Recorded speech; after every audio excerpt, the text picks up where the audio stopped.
స్తోత్రం. ఉన్నదానితో తృప్తి చెందినటువంటి వాడు ఎంతున్నా కూడా వాడికి తృప్తి అనేది ఉండదు.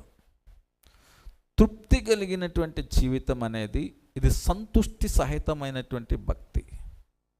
మనకి ఈరోజు ఇలాంటి స్థితి ఇచ్చాడు, దేవునికి స్తోత్రం. రేపు మంచి స్థితి వచ్చు, దేవునికి స్తోత్రం.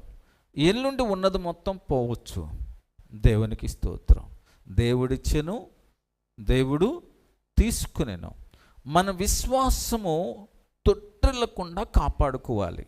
లోక సంబంధంగా వస్తుంది పోతుంది, ఇది లోక సంబంధమైనది.